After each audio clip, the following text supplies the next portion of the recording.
What's up, folks? This is Rev Bari here, Brown University physics grad student. Today I'm very excited to bring you the next lecture of advanced statistical mechanics, and this is what we're going to be doing today. We're going to be talking more about phase transformations, not only in solids, liquids, and gases, but also in something you might have not expected, in magnets. You see, magnets can also experience phase transitions. If you make the temperature too high, or if you kill an external magnetic field, you can actually turn off a magnet. This is something that not many people know.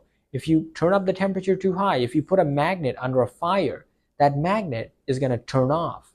And that's actually what you see right here. You see a phase transition between a magnet being on, which we call ferromagnetism, to a magnet being off. Above some critical temperature, T sub C, the magnet becomes paramagnetic. In other words, it dies. So magnets can die if you make them too high temperature. So let's go ahead and explore the math and physics behind all of this. Well, consider the phase diagram for water. So water's phase diagram is quite simple, okay? We have pressure and temperature, and we have a melting curve, a boiling curve, and a evaporation curve, something like this. And we have solid over here, liquid over here, gas over here. So, and this is another point over here. So this point where the three curves meet for solid, liquid, and gas, this is the triple point of water. This point where these two guys meet, the liquid and gas phases, this is the critical point. Critical point. Okay, so now what do we notice from this phase diagram of water? Well, two roads diverged in the woods. Let's say we start off with the liquid phase and we'd like to go to the gas phase. Well, there's a quite simple way to do that. We can simply lower the pressure and thereby go into the gas phase. That's a straightforward way to trespass between phases by undergoing a phase transition at this liquid gas boundary. Okay, this is the evaporation curve. And if we just lower the pressure, then we can undergo the phase transition and thereby go from a liquid to a gas. But that's not the only way to change phases from liquid to gas. We could also do the following. For example, let's say we start with a liquid, we could increase the temperature beyond the critical point and then lower the pressure. And once again, we'd be back to a gaseous phase. So in this alternate road that was not taken originally, we have changed from the liquid to the gas phase, but without crossing the phase transition boundary. Isn't that strange? We've changed phases, but without undergoing a phase transition. In other words, we've somehow taken a glass of liquid water and converted it to a glass of water vapor, okay, from liquid to gas, without undergoing any sort of phase transition between these 2 points, because we've gone around the phase transition boundary by trespassing the critical point. So now the idea is, how did we do that? How did we just switch phases without undergoing a phase transition? Well, first of all, this tells you that there's not maybe much of a difference between liquid and gas as you might have previously thought. In fact, liquid and gas have the same order of symmetry. That's something important to note. The liquid and gas phases of water, liquid plus gas, both have the same order of symmetry.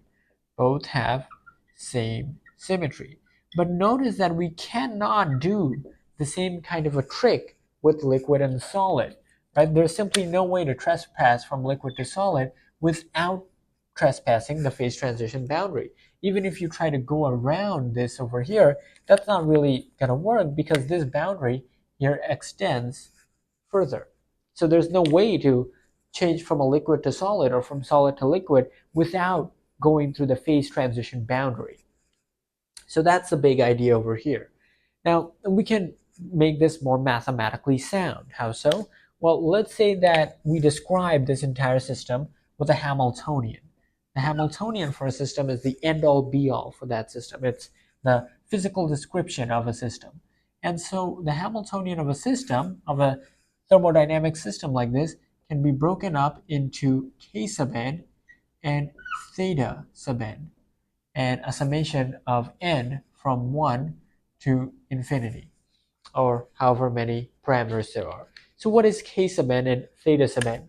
Well, k sub n over here is our coupling constants. These are our coupling constants. Let me make sure that I don't get that wrong.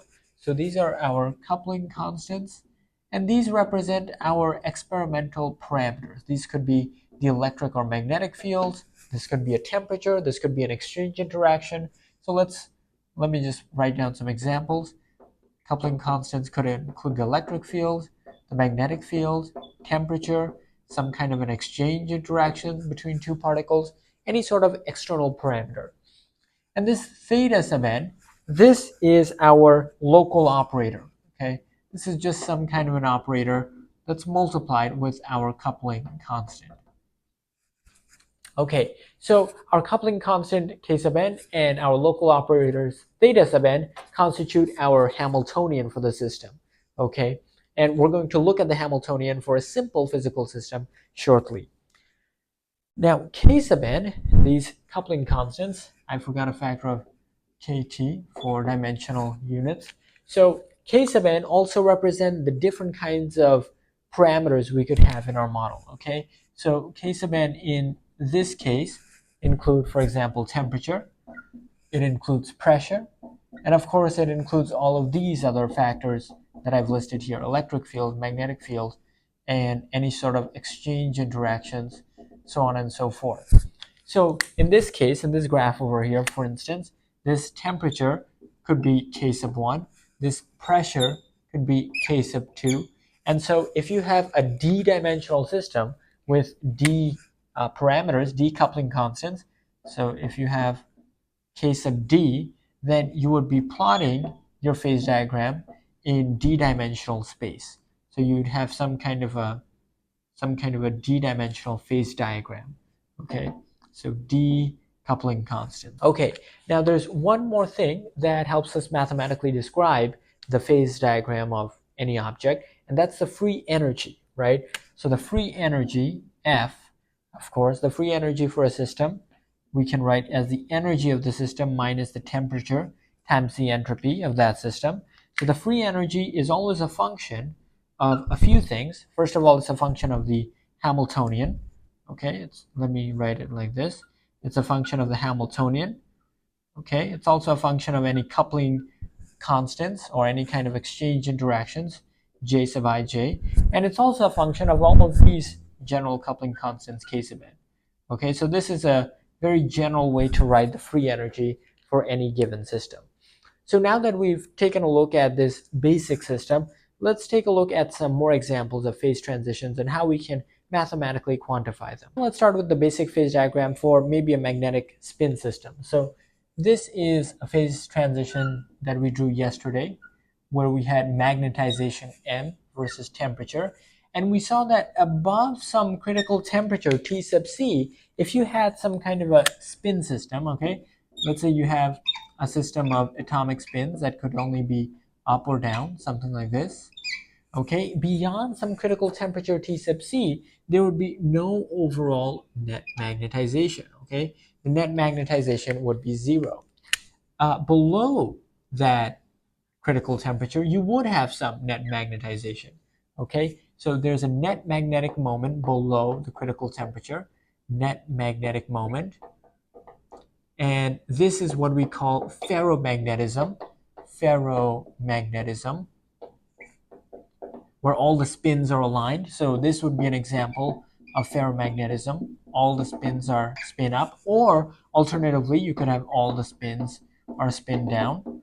And this occurs, for example, at temperature T less than the critical temperature. This could be at T equals 0, for instance.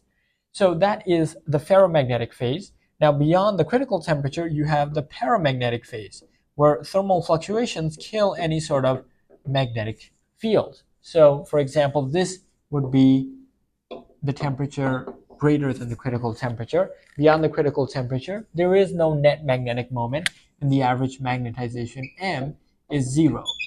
Now, recall that the average magnetization is simply a measure of essentially what the spins add up to.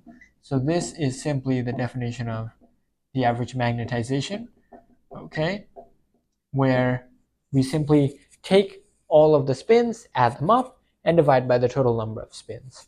Okay, so you notice that we have a phase transition at the critical temperature, and this is the phase diagram for the situation. Now we can go deeper into this. We could even write down a Hamiltonian for this system. Let's see if I can use this shade of green here. The Hamiltonian for this system could be broken up into several different parts. First of all, we could have an external magnetic field B over here, and in fact that magnetic field could act locally on each one of these lattice sites. So we can say, for example, the total Hamiltonian is, it would account for the external magnetic field interaction. So external magnetic field interaction, we need a term for that. And then we need terms for some kind of a coupling between the spins. Somehow the spins have to interact with each other. So for example, these two neighboring spins could interact with each other, and that could be described by a coupling constant J sub ij. But we could also have spins that are non-local, that are interacting. But furthermore, we could have three-way interactions between spins. And that could be described by another parameter, K ijk. Okay, so the bottom line is we could have an n number of interactions between the spins, and so that could make our Hamiltonian rather complicated, but let's write it down. So we have an external magnetic field interaction, we have pairwise interactions between the spins, pairwise spin interaction. We also have a three-way interaction between the spins, three-way interaction, and then you could go on to four-way, five-way, so on, nth order interactions in the spin, but we're not going to account for those further complications, okay? The most important factors are actually the external magnetic field and the pairwise nearest neighbor interaction. So these are negligible, at least in our simple model for now. So what is our Hamiltonian going to look like? Well, we have an external magnetic field interaction. So if each one of these spins, if each one of these atomic spins has a magnetic moment mu, and the external magnetic field has a magnitude of B, then we have mu B times the number of spins that are aligned with the magnetic field, S sub I. Okay, we're summing over this. And then plus, let's add the pairwise interaction terms now. So the pairwise interaction terms will look like J sub ij. Well, let's add the summation here. So we're going to sum over all the pairs ij, and I'm going to use this notation bracket, where bracket ij denotes nearest neighbors. So we're not talking about, for example, this spin and this spin, non-local spins. No, we're referring to these nearest neighbor spins when we write bracket ij. So bracket ij, J sub ij, this is our coupling constant between nearest neighbor spins, times S sub I times S sub j. And then we could go even further, adding the third term between triple spins. So this would be the sum over ijk of k, I, j, k, S sub I, S sub j, S sub k. Now, of course, as I said previously, we don't really care about these higher order spin interaction terms, so we're going to pretend this is negligible for now. So for now, our Hamiltonian for the magnetic spin system is simply this. It's a nearest neighbor Hamiltonian, and it's the 1D Ising model.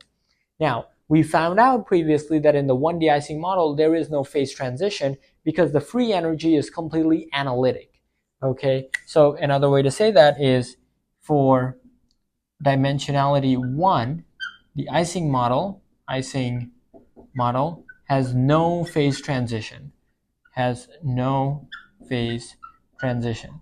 And why is that? Because the free energy of the Ising model in one dimension, okay, the free energy, which remember is minus kT ln z, has no discontinuity. It doesn't have any sort of discontinuity or divergence that would constitute a phase transformation.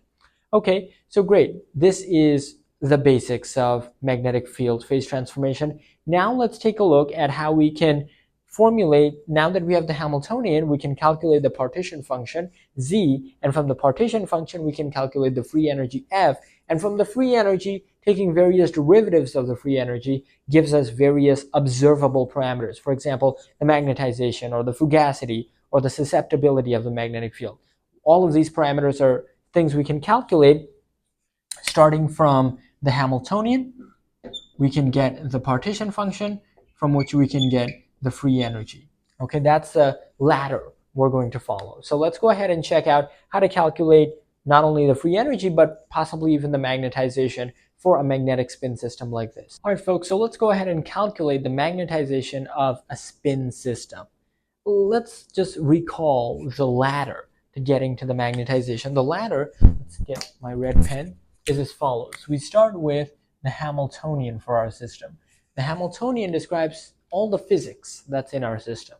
And then from the Hamiltonian, we can get the partition function z. And although the partition function is just a normalization factor, it's also much more than that, because the partition function leads us to the free energy. And the free energy leads us to all the various properties we might want to know about a physical system. This could include the magnetization, M. It could include the fugacity of the system. It could include the susceptibility of the system. Any sort of thing you want to know about the system is contained in the free energy.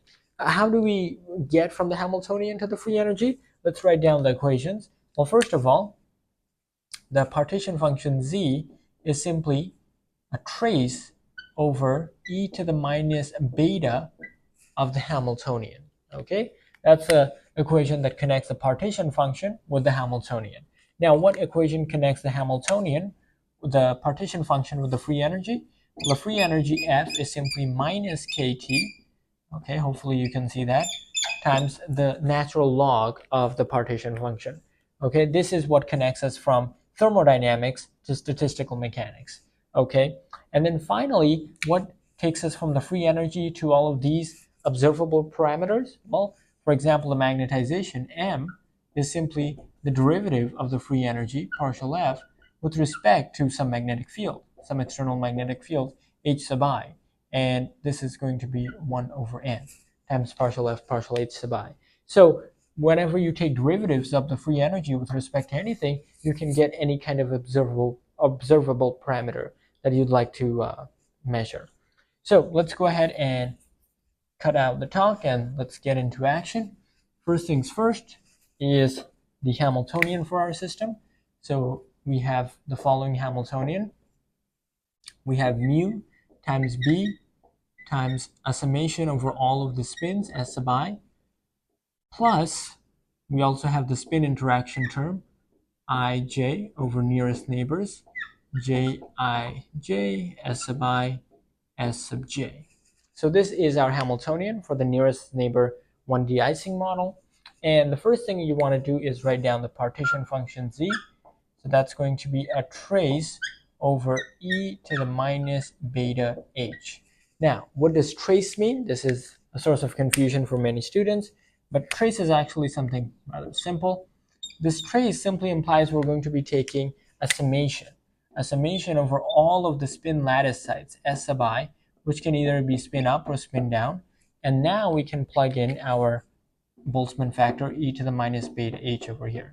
Now, what does this curly braces mean under exponential, under a summation like this? Well, it simply means we're going to be taking not one summation, but multiple summations. One summation for each of the spin lattice sites. So I have 2 summations so far, but I'm going to have up to n sigma summations, where n of sigma is the total number of spin lattice sites in my magnetic system, of e to the minus beta h. Remember that beta is just an abbreviation for 1 over kT. So now that we have this, the next order of business is to obtain, we have the partition function, we have our Hamiltonian. The next order of business is to get the free energy. So the free energy F is simply minus kT times the natural log of z.